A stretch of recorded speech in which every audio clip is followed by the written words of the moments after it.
Essa manhã nós vamos dar início a uma série de 6 sermões na carta do apóstolo Paulo aos Coríntios. Nós vamos ver alguns temas dessa carta, vamos fazer uma análise panorâmica dessa carta e nos voltando para alguns temas relevantes dessa carta e alguns temas que têm tudo a ver também com o nosso mundo e com a nossa época e com a nossa igreja. O título dessa série é essa frase que está aí projetada: sim, eu amo a mensagem da cruz. Nós estamos vivendo em dias em que a mensagem da cruz tem sido desprezada. Nós vivemos em um mundo cada vez mais secularizado, um mundo onde Deus está fora do sistema e um mundo onde diz que o evangelho é uma loucura. Que nós não devemos acreditar no Evangelho porque o Evangelho não é uma verdade absoluta. Por outro lado, a fim de agradar o mundo, em muitos lugares e em muitas as igrejas, a mensagem da cruz tem sido desprezada e um outro Evangelho tem surgido e tem assumido o lugar do Evangelho de Cristo e outra mensagem tem sido pregada. Nós temos visto uma pregação que enfatiza a prosperidade ou uma pregação que apresenta a autoajuda, se esquecendo da ajuda do alto. Por isso que mais do que nunca é necessário a gente retornar à mensagem da cruz e é mais do que é urgente a gente reafirmar exatamente essa verdade. Sim, eu amo a mensagem da cruz. Sim, a mensagem da cruz é o que nós mais precisamos no meio da igreja, para as nossas vidas, para as nossas famílias. Se nós fizermos uma análise bem simples, uma divisão bem simples da carta, a carta de Paulo pode ser dividida da seguinte maneira. Há uma introdução do capítulo 1, versículo 1 até o versículo de número 9. Depois Paulo começa uma resposta a um relatório oral que ele recebeu da igreja, que vai até o capítulo de número 6, versículo de número 20. Do capítulo 7 até o capítulo 16, versículo 12, é uma resposta a uma carta escrita. E por vários momentos Paulo vai dizer a respeito disso, e ele vai trazer uma resposta a alguns problemas que também ele teve. E finalmente há uma conclusão epistolar que é comum nas cartas do apóstolo Paulo. O texto que nós vamos ler então e faz parte dessa primeira resposta do apóstolo Paulo à igreja. A igreja estava lidando com algumas dificuldades, alguns problemas, e entre esses o problema de uma divisão. E uma das razões dessa divisão era exatamente a busca que alguns daquela igreja estava seguindo de princípios filosóficos que abandonavam a mensagem da cruz. E eu queria então chamar a sua atenção para que você abrisse a sua Bíblia em 1 Coríntios capítulo 1 e leiamos do versículo 18 até o versículo de número 25. 1 Coríntios capítulo 1, versículo 18 até o versículo de número 25.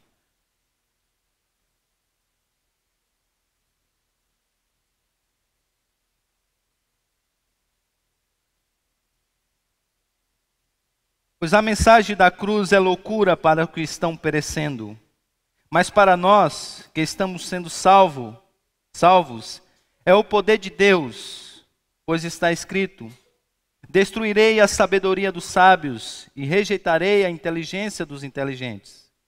Onde está o sábio? Onde está o erudito? Onde está o questionador desta era? Acaso não tornou Deus louca a sabedoria deste mundo? Visto que na sabedoria de Deus o mundo não o conheceu por meio da sabedoria humana. Agradou a Deus salvar aqueles que creem por meio da loucura da pregação. Os judeus pedem sinais miraculosos e os gregos procuram sabedoria.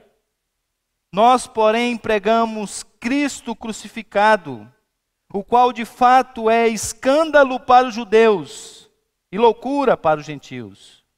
Mas para os que foram chamados, tanto judeus como gregos.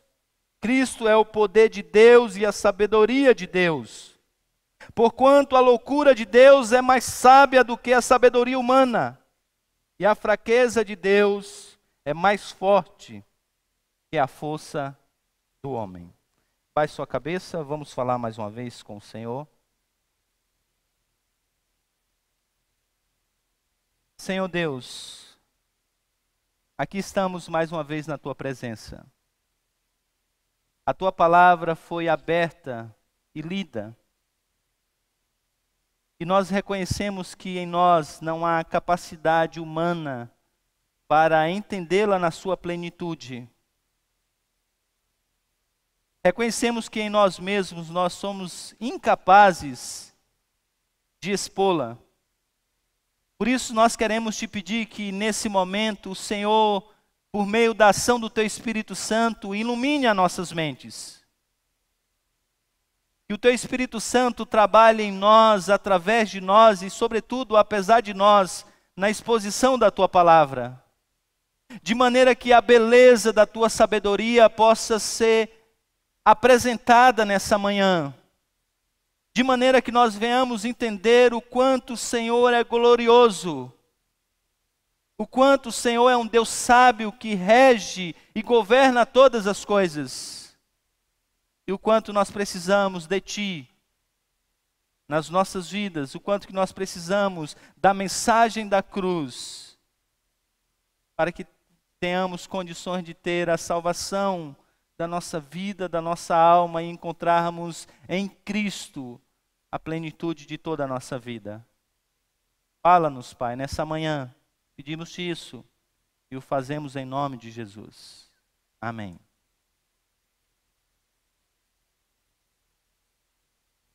Esse homem é um dos que mais tem se levantado nos últimos dias contra a mensagem da cruz. Dawkins é um ateu que tem viajado o mundo para dizer que o evangelho da cruz é uma loucura e que não são inteligentes aqueles que abraçam a mensagem da cruz. E que essa mensagem ela deve ser rejeitada.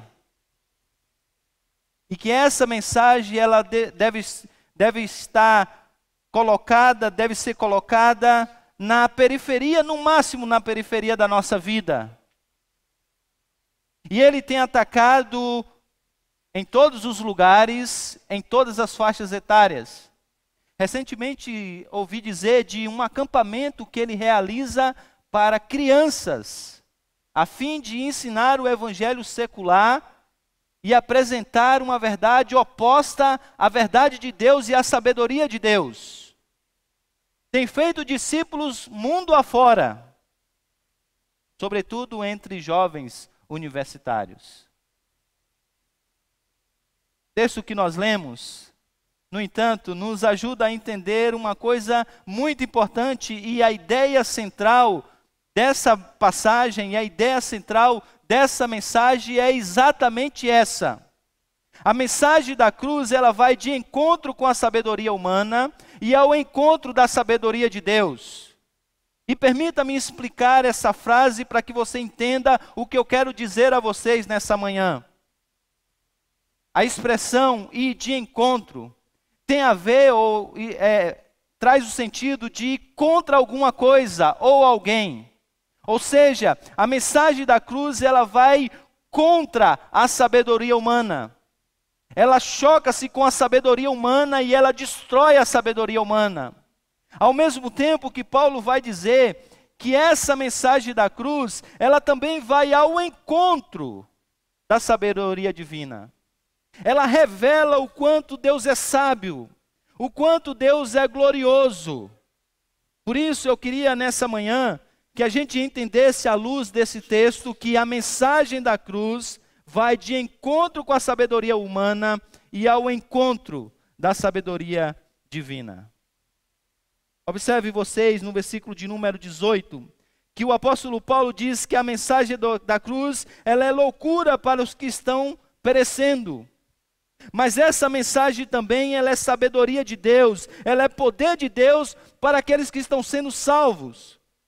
E o apóstolo Paulo então vai mostrar que a mensagem da cruz, ela destrói a sabedoria humana. A mensagem da cruz revela, de fato, o que é a sabedoria humana. E que tudo isso que ao longo da história tem sido levantado como desenvolvimento intelectual, não passa de nada diante da sabedoria de Deus. Para provar a sua tese, o apóstolo Paulo faz uma das coisas que é muito comum nas suas cartas. Ele traz para si o Antigo Testamento, e o versículo de número 19 é uma citação de Isaías, capítulo de número 29, versículo de número 14, quase que ipsis literis. E ele diz: destruirei a sabedoria dos sábios e rejeitarei a inteligência dos inteligentes. Isaías, capítulo de número 29, versículo de número 14, o profeta escreve dizendo: por isso, uma vez mais, deixarei espantado esse povo com maravilhas e mais maravilhas. E a sabedoria dos sábios perecerá, e a inteligência dos inteligentes, essa inteligência também, ela será rejeitada. E aí quando nós olhamos para o profeta Isaías, para esse texto a gente descobre duas coisas que eu coloquei em destaque aí. Por duas vezes aparece a palavra maravilha. E um dos adjetivos que o profeta Isaías vai usar para Cristo Jesus é que ele é o maravilhoso conselheiro. E os estudiosos têm dito então que aqui Isaías já está fazendo uma profecia daquilo que aconteceria um dia. O maravilhoso conselheiro se faria um de nós. O maravilhoso conselheiro andaria por essa terra. E agora em Cristo Jesus, a sabedoria seria encarnada.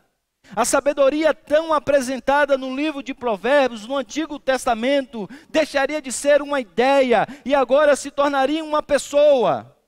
E essa sabedoria agora se revela aos discípulos. E a mensagem que é pregada pelos discípulos é a mensagem da cruz. O versículo de número 19, então, o apóstolo Paulo está dizendo nele: o tempo que o profeta Isaías disse já chegou. O Messias já esteve entre nós. A sua obra já foi consumada. A sua obra já foi completa. E agora a gente pode ver aquilo que o profeta Isaías disse com os nossos próprios olhos. Os sábios já foram destruídos. Os inteligentes foram reduzidos a nada. Porque a mensagem da cruz proporciona isso.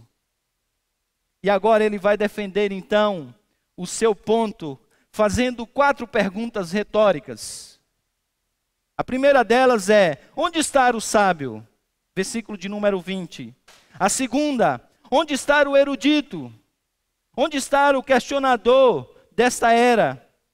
E a última pergunta: acaso não tomou Deus louca a sabedoria deste mundo? E aí então nós precisamos analisar essas 3 coisas para que a gente possa entender essa mensagem.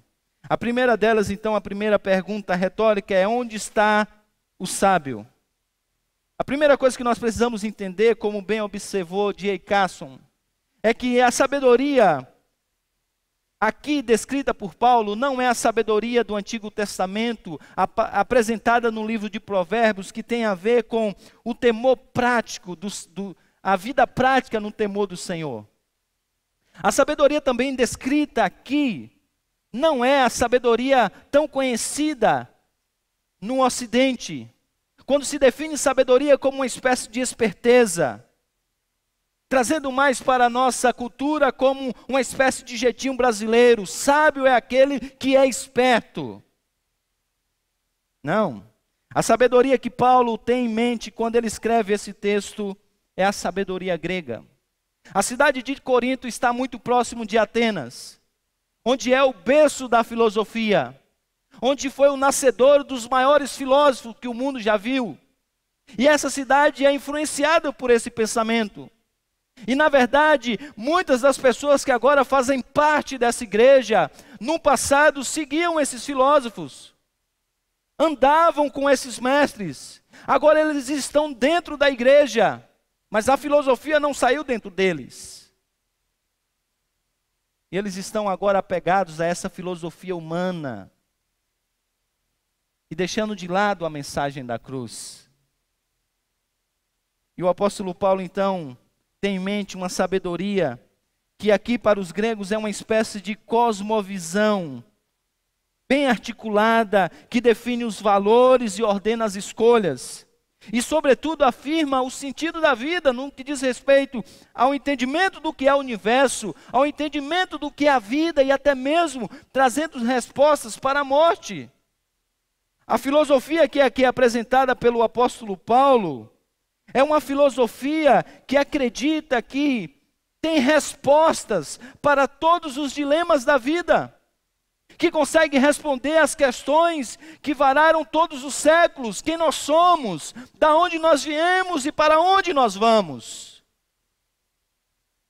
E o apóstolo Paulo então diz que essa filosofia, essa inteligência humana, ela é uma filosofia, é uma inteligência humana que fracassou. Que os sábios desse mundo, todos eles, com todas as suas formulações lógicas, com todos os seus pensamentos, fracassaram no que diz respeito às perguntas mais importantes da vida. E ele então nos chama para olhar para a história. E é como se ele dissesse para nós: veja a história, olhe para Pitágoras, veja Platão, Aristóteles, Kant, Darwin, Freud, Sartre, olhe para todos esses. E agora me diga, se todos eles trouxeram respostas para os dilemas cristãos, para os dilemas da vida. Olhe para todos esses e vejam se eles fizeram com que as nossas vidas fossem melhores. E a resposta do apóstolo Paulo a isso é um sonoro não. E por que um sonoro não? Aqui agora que você precisa entender por que Paulo está dizendo que a sabedoria humana é loucura e é nada diante da sabedoria da mensagem da cruz. Porque nenhuma dessas sabedorias, nenhum desses entendimentos conseguiu fazer uma coisa: conduzir o homem até o conhecimento de Deus. Por melhores que elas sejam, por mais lógicas que elas sejam, por melhores caminhos que elas apresentem, elas nunca conduziram o ser humano ao conhecimento de Deus. Elas não levaram nenhum ser humano a conhecer a Deus, a saber quem é Deus, a saber sobre a pessoa de Deus, a conhecer o seu ser, o seu caráter. E aí Paulo está dizendo, elas ficaram pelo meio do caminho. Elas caminharam por toda a história, mas elas ficaram pelo meio do caminho. Olhe para os sábios e me digam, aonde eles estão agora? Paulo diz, olhem para as suas filosofias e me digam, aonde elas nos levaram? E a resposta de Paulo é que a sabedoria humana, ela faliu no que diz respeito a apresentar a verdade final sobre a vida, porque nenhuma das suas respostas conduziu o homem para se encontrar com Deus.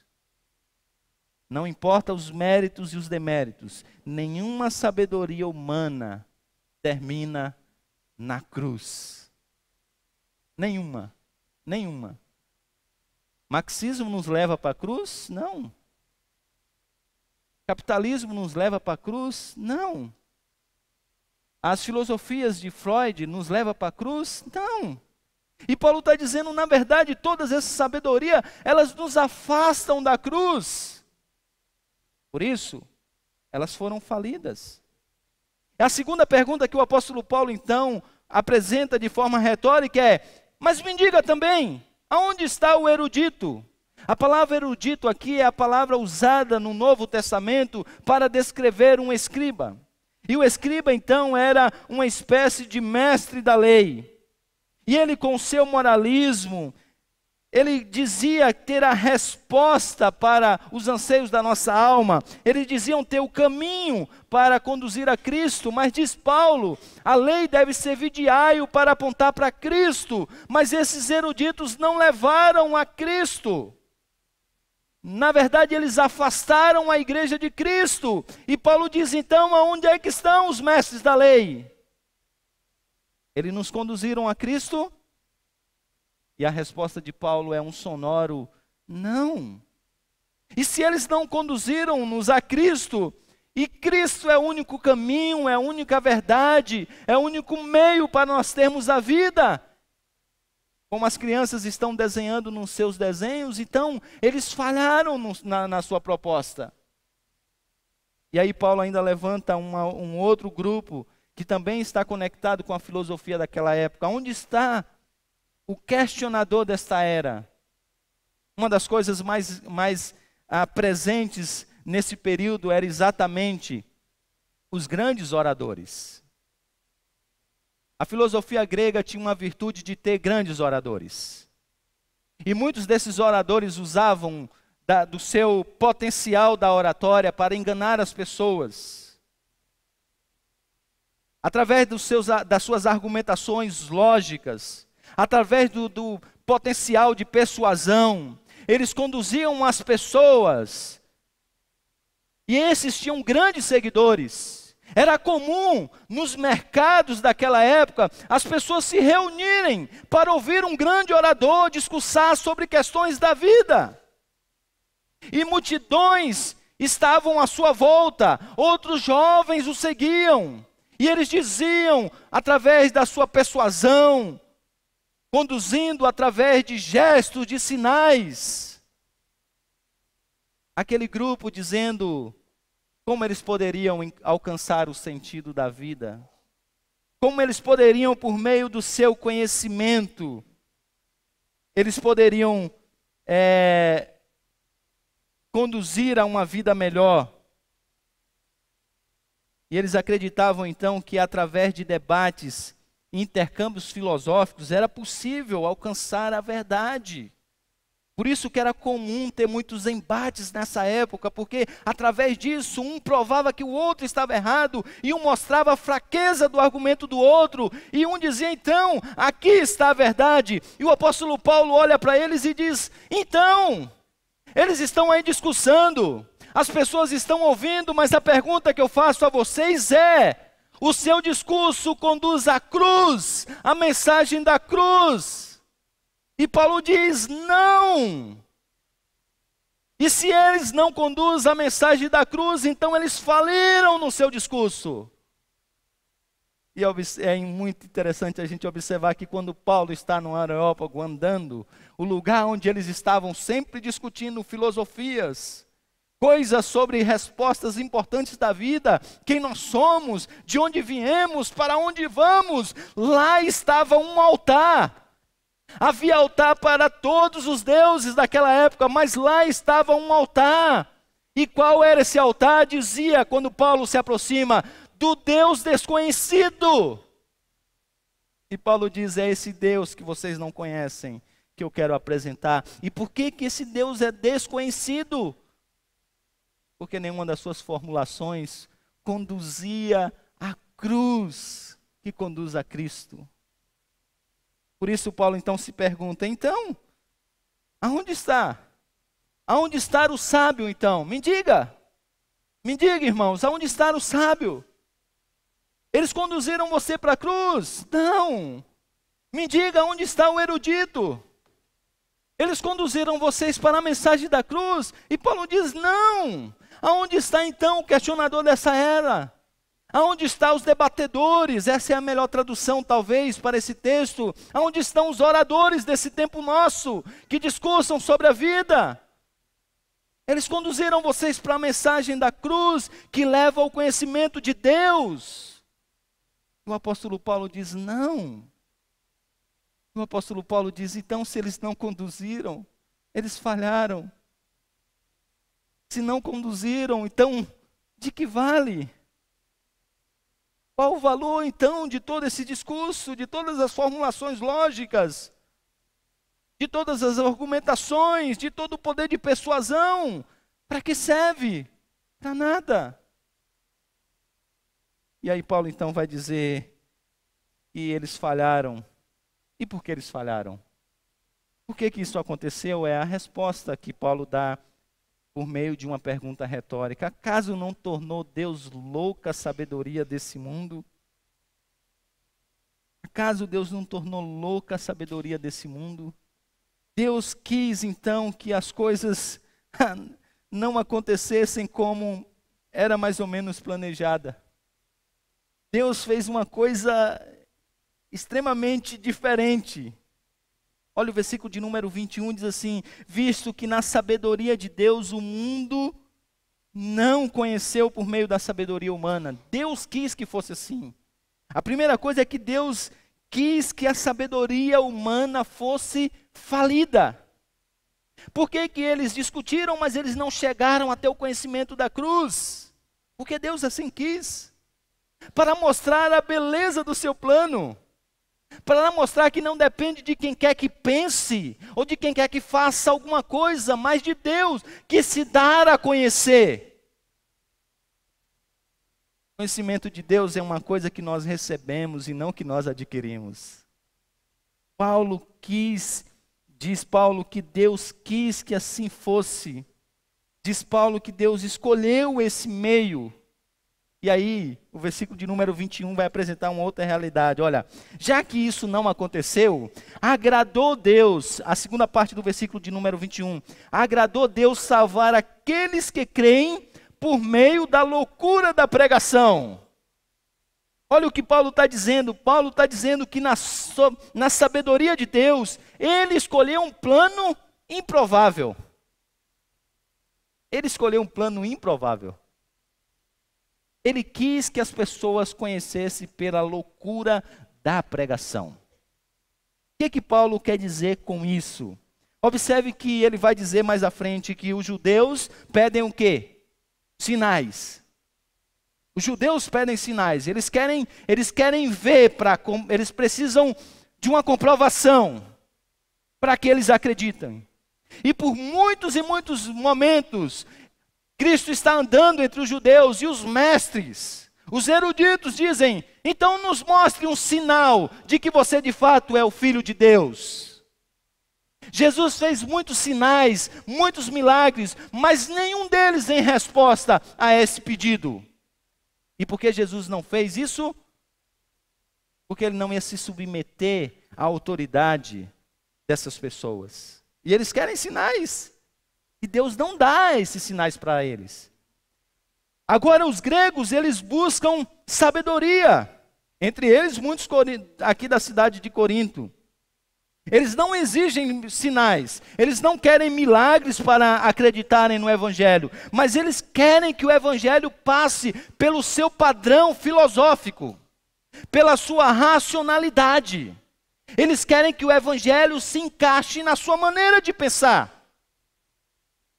E Deus diz: mas eu não vou fazer isso. E o que Deus faz? Deus usa um meio para salvar a humanidade que ninguém diria que esse seria o meio.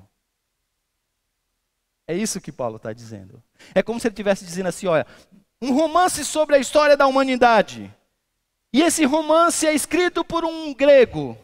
Esse romance é escrito por um sábio. Jesus seria dessa maneira. Agora pegue um romance escrito por um erudito, por um mestre da lei. E qual seria o final? A vida desse grande herói e o final desse romance seria dessa maneira. E aí Paulo diz: mas Deus não quis que fosse assim. Deus disse: não vai ser assim como os gregos querem, e não vai ser assim como os judeus querem. Por isso, ele apresenta um Jesus que é contrário ao pensamento dos judeus, que conversa com pecadores,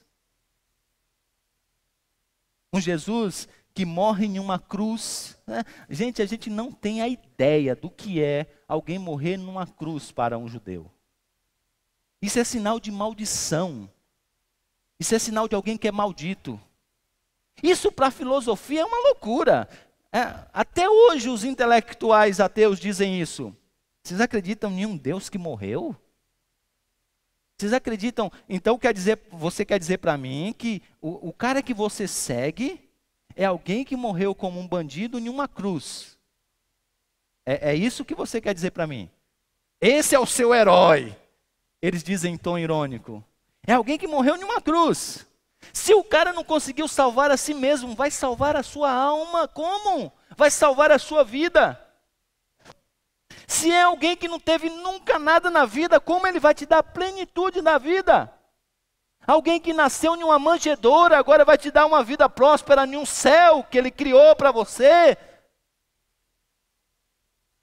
É isso que eles estão dizendo. Mas por que as coisas foram assim? Porque Deus quis que fosse assim. Para que se cumprisse aquilo que foi profetizado em Isaías. Eu vou destruir a sabedoria humana. Eu vou fazer algo que ninguém nunca imaginou. É isso que eu vou fazer. E aí então Deus frustra totalmente os planos dos sábios. E aí Paulo vai mostrar que essa mensagem da cruz, ela de fato vai ao encontro da sabedoria humana. Mas ela choca tão fortemente com essa sabedoria humana, que ela deixa essa sabedoria humana em pedaços, como o vidro de um carro que quebra em pedaços minúsculos. Ao mesmo tempo que essa sabedoria, ela vai ao encontro da sabedoria de Deus. A sabedoria apresentada no Evangelho da Cruz, ela vai ao encontro à sabedoria de Deus. A mensagem da cruz está exatamente conectada à sabedoria de Deus. Por isso que ele diz no versículo de número 23, ele está dizendo, olha, vocês estão buscando outras coisas, coisas essas falidas, e eu não vou abrir mão do que eu creio. Eu queria que vocês entendessem que a mensagem da cruz é loucura para eles, mas é, na verdade, poder de Deus para nós. Por isso que eu vou insistir em continuar pregando o evangelho da cruz, a mensagem da cruz. Ele diz, versículo de número 23, que o versículo 22 diz, os judeus pedem sinais miraculosos, os gregos procuram sabedoria, nós, porém, pregamos a Cristo crucificado, o qual de fato é escândalo para os judeus. E ele diz ainda, e loucura para os gentios. Versículo de número 24, mas para os que foram chamados, tanto judeus como gregos, Cristo é o poder de Deus e a sabedoria de Deus. E aí o versículo de número 25 fecha dizendo assim, porque a loucura de Deus, ou seja, não que Deus seja louco em escolher esse método, mas aquilo que os homens entendem como sendo loucura, ainda é muito mais sábio, é muito mais sábia do que a sabedoria humana. E a fraqueza de Deus é mais forte do que a força do homem. E Paulo então vai dizer exatamente que a mensagem da cruz é o que nós precisamos. É como se ele estivesse dizendo assim para a igreja daquela época, e a mensagem é a mesma para os nossos dias. Mesmo que digam por aí que a mensagem da cruz é uma loucura, aceite-a como sendo sábia. Porque até mesmo quando Deus age como se fosse, entre aspas, um louco, ele ainda é muito mais sábio do que o ser humano. Porque ninguém pode ir contra a sua profunda sabedoria. E na verdade, essa aparente loucura da mensagem da cruz é na verdade uma manifestação da sabedoria e da glória de Deus. Ele é tão sábio que ele faz o que é improvável. Ele frustra os planos dos homens. E ele é tão grandioso que com isso ele recebe a glória e é o que ele quer. O problema aqui que essa igreja está enfrentando é que as pessoas estão retendo para si a glória que é devida somente a Deus. E Deus não divide a sua glória com ninguém. Então por que Deus quis que a mensagem da cruz fosse como de fato foi? Para que Ele pudesse ser glorificado. Já pensou se eu e você nós pudéssemos conhecer a Deus através do nosso desenvolvimento intelectual? Aí um dizia assim para o outro, olha, viu?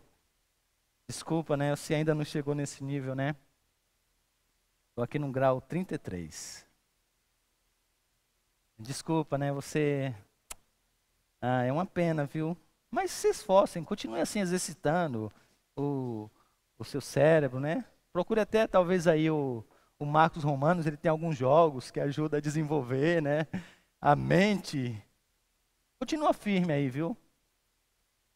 Ou ainda um judeu que dissesse assim, também, rapaz, vive essa vida aí, não segue a lei.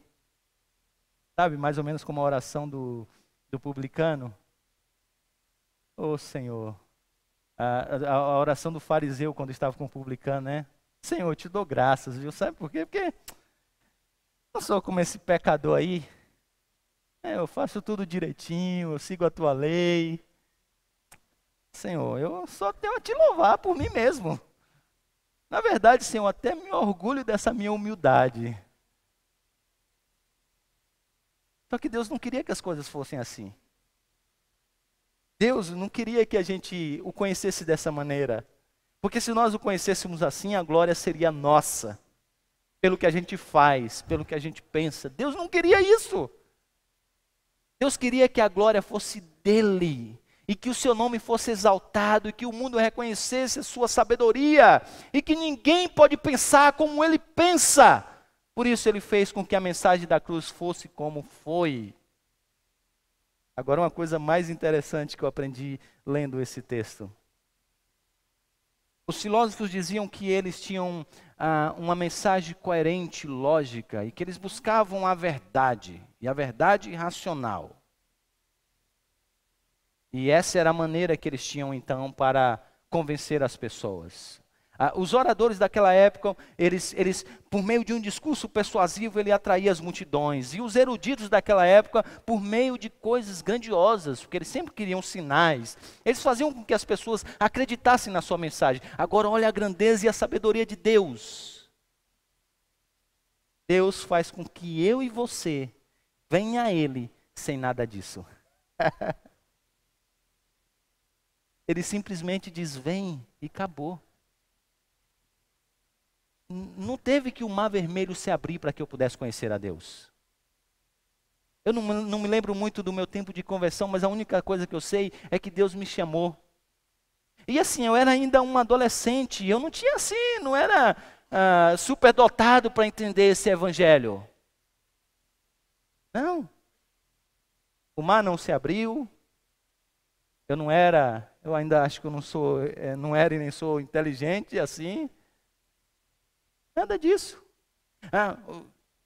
Quem trabalhava na igreja, uma congregaçãozinha lá na Bahia, não era um grande orador. Mas Deus me chamou. E agora Ele me salvou, e para quem vai a glória? Para Ele. Não é para mim. Não é para o pregador. Não é para minhas obras. A glória vai para Ele. Ele quis que a mensagem da cruz fosse como foi, exatamente para que Ele demonstrasse a sua sabedoria e a sua glória. Então, o mundo acha que isso é loucura, mas isso é sabedoria de Deus. E é isso que Paulo está dizendo. As pessoas vão olhar para essa mensagem, as pessoas vão olhar para o Evangelho, as pessoas vão olhar para a pessoa de Cristo, para a sua morte, e eles dizem, não faz sentido. Não faz sentido para a mentalidade humana. Mas, diz Paulo, para aqueles que estão sendo salvos, isso é poder de Deus, isso é sabedoria de Deus. Por isso que o Evangelho faz todo sentido para mim. Todo sentido. Por isso que eu consigo entender por que Cristo tinha que morrer em uma cruz. Por que Ele tinha que ser Deus e ao mesmo tempo ser homem? Ele precisava ser Deus porque somente Deus suportaria essas coisas. Ele precisava ser homem porque Ele precisava representar a nação. a humanidade, porque assim como por um só homem veio o pecado, assim também por um só homem veio a salvação daqueles que Deus escolheu. Ele precisava ser Deus, ele precisava ser homem. Os filósofos não conseguem entender isso. Como assim o espírito é mau, a matéria é má e agora um Deus se une a uma carne má? Ele precisava redimir todas essas coisas e nos levar agora para um novo céu, uma nova terra. Isso é loucura para a filosofia grega. Como assim? O que nós mais queremos é que o espírito se liberte desse corpo que é mau. Aí você vem me dizer que nessa sua filosofia, nessa sua maneira de enxergar a vida, haverá um dia em que o espírito voltará ao corpo. Ele diz: isso é loucura, nós não queremos isso. Por isso que quando Paulo pregou o seu sermão ali em Atenas, quando ele começou a falar de ressurreição, as pessoas disseram: ih, rapaz, pensei que eu estava aqui ouvindo um cara bom. Porque não faz sentido. Não faz nenhum sentido, mas para nós faz todo sentido. E aí eu encerro então com algumas aplicações. Primeira delas: a mensagem da cruz crava um prego grosso no coração do orgulho humano. Essa é a primeira coisa que Paulo vai dizer. Ela anuncia em letras grandes, na cor vermelha, o sangue, que você e eu, que nós não podemos salvar a nós mesmos. Somente Deus pode nos salvar.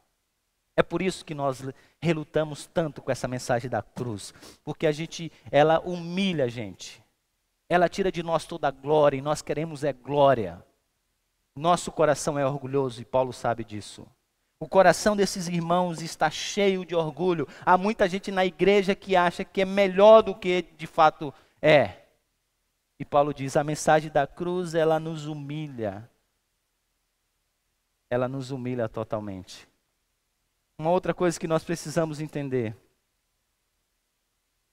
que a relação entre sabedoria de Deus e a do homem deve ser sempre antítese e nunca síntese, já que nós estamos falando em termos filosóficos. Deixa eu falar isso agora de outra maneira. A mensagem da cruz é uma ideia. A sabedoria humana é uma outra ideia. E essas duas ideias, elas são excludentes, tá?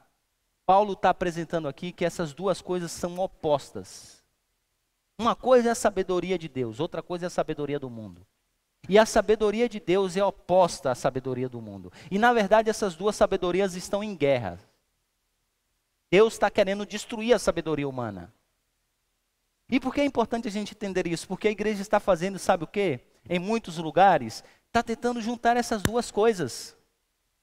Está tentando pegar sabedoria de Deus, revelação, mensagem da cruz, e unir com sabedoria humana, para agradar o nosso mundo, que é contra a mensagem da cruz.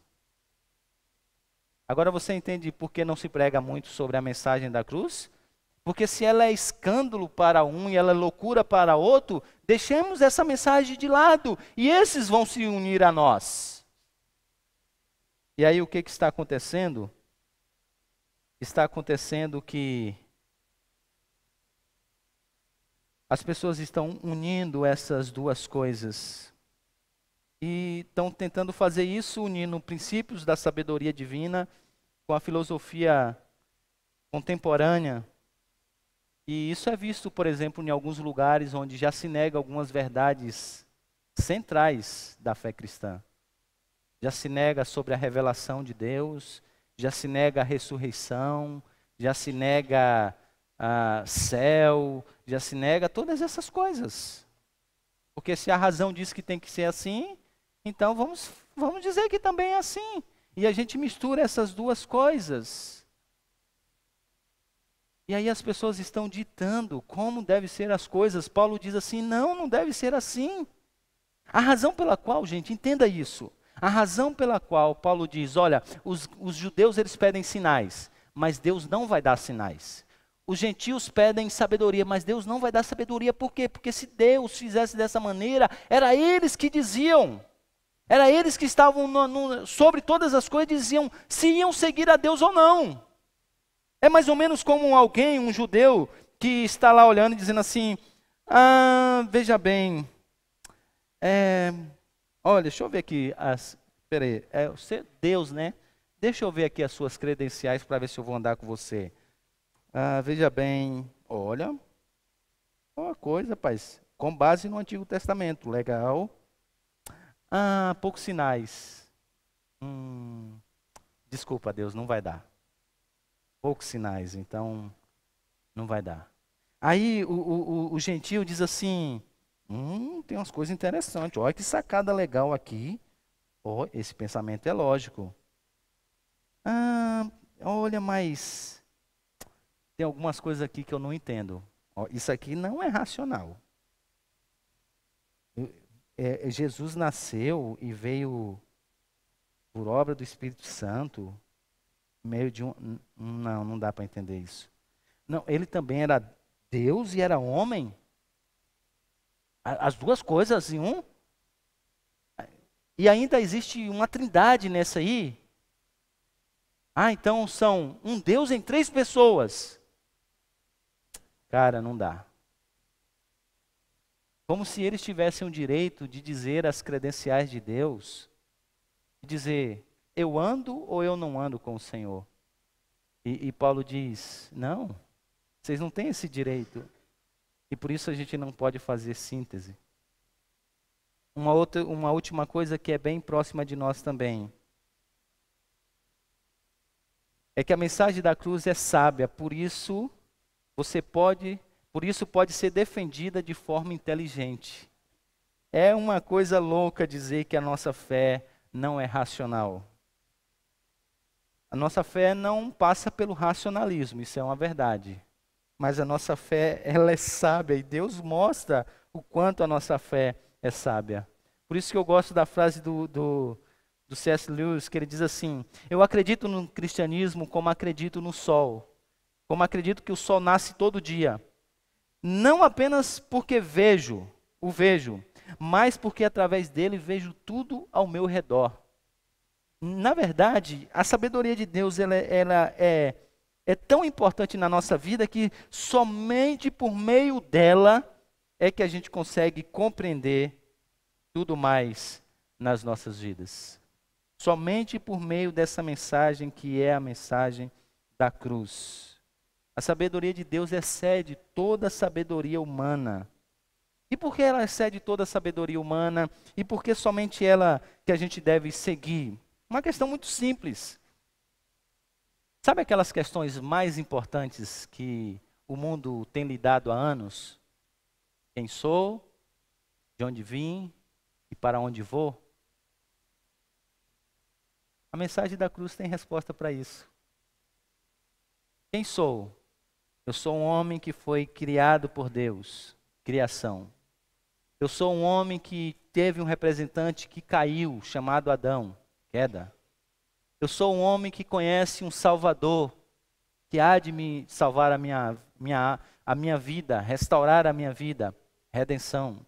Eu sou um homem que aguardo ansiosamente um dia em que eu vou viver em um mundo que será totalmente livre dos pecados desse mundo, em um mundo que um dia nós poderemos conhecer a Deus de forma muito mais plena.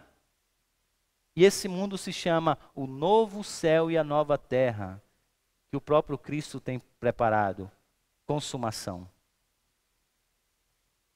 A nossa maneira de ver a vida, ela não é ilógica, ao contrário, ela é bem redondinha. O homem foi criado por Deus. Ponto. O homem caiu em Adão, queda. O homem é redimido em Cristo. E o homem vai viver um dia no novo céu e na nova terra. E isso explica tudo. Isso explica tudo. Criação, queda, redenção e consumação explica tudo o que você imaginar. Pastor, brinca não, hein? E o meu sofrimento? Sim. Por que você sofre? Você sofre por causa do pecado de ontem, de Adão, e por causa do pecado original e atual. O de ontem e o de hoje. E qual é o problema dos nossos problemas? O problema dos nossos problemas é o problema do coração, que foi criado bom por Deus, caiu em Adão, pode ser redimido em Cristo, e um dia não vai ter mais ídolo, você vai adorar somente a Deus. E aí você não vai ter mais essas lutas e esses problemas que você tem aqui. Tudo que nós precisamos está aqui. E agora eu encerro. E eu encerro lendo uma coisa. Eu encerro lendo duas coisas, melhor dizendo. Uma pergunta que o Catecismo de Heidelberg, a primeira pergunta é: qual o único consolo tanto para a vida quanto para a morte? E a resposta é: o único consolo na vida e na morte é que eu, com corpo e alma, tanto na vida como na morte, não pertenço a mim mesmo, mas pertenço ao meu fiel Salvador Jesus Cristo, que me livrou de todo o poder do diabo, satisfazendo inteiramente por seu sangue precioso, por todos os meus pecados, e me guarda de tal maneira que, sem a vontade de meu Pai Celestial, nenhum só fio de cabelo pode cair da minha cabeça. Antes é necessário que todas as coisas cooperem para a minha salvação. Por isso também me assegura, por seu Espírito Santo, a vida eterna, e me faz pronto e equipado para viver diante da sua santa vontade. Isso é a mensagem. Isso é a mensagem da cruz. E aí, encerro agora com essa última frase. Essas duas últimas frases, então. A mensagem da cruz é tudo que nós precisamos. É tudo que nós temos e tudo que nós precisamos para a redenção da nossa alma e plenitude da nossa vida. Porque, como diria C.S. Lewis, olhe para você e você vai encontrar em toda a longa jornada de sua vida apenas ódio, solidão, desespero, ruína e decadência. Mas ele completa: mas olhe para Cristo e você vai encontrá-lo, e com ele tudo mais que você precisa. Tudo mais que você necessita. Tudo você encontra na mensagem da cruz. E é como se Paulo estivesse dizendo: e vocês querem deixar essa mensagem para buscar outras coisas? E é o que o mundo está dizendo. O mundo está dizendo: vamos romper com o nosso Salvador. Por isso que é tempo da gente dizer: sim, eu amo a mensagem da cruz. Vamos orar? Senhor Deus, nós queremos exaltar o Teu nome depois dessa mensagem pela Tua sabedoria. A quem nós podemos comparar ao Senhor, Pai? Quem é tão grande como Tu és? Os nossos pensamentos não são os Seus pensamentos. Os nossos caminhos não são os Teus caminhos. Porque o Senhor é grande. O Senhor é imenso. Nem mesmo, Pai, a Tua revelação cabe ao Senhor. Porque, na verdade, o Senhor é maior do que tudo que a gente pode imaginar. Tu és grande. Os Teus caminhos são perfeitos. Os Teus planos são perfeitos. Por isso, nessa manhã, a gente quer exaltar a Tua grandeza e a Tua sabedoria. A gente quer louvar ao Senhor pela mensagem da cruz. Mensagem essa que é loucura, Pai. É coisa de outro mundo para aqueles que estão se perdendo. Mas que faz tanto sentido para a gente. Que para nós é o poder do Senhor, é a manifestação da sua grandeza de nos chamar. De maneira que a gente venha ao Senhor e a glória é toda tua. O Evangelho, a mensagem da cruz, é o ápice da sabedoria do Senhor revelada a nós. Por isso, Pai, ajuda-nos a entender que a sabedoria não é uma ideia na qual nós discutimos. Sabedoria é uma pessoa, e essa pessoa é Jesus, a qual nós devemos amar, nos apegar. Pedimos-te isso em nome dele. Amém.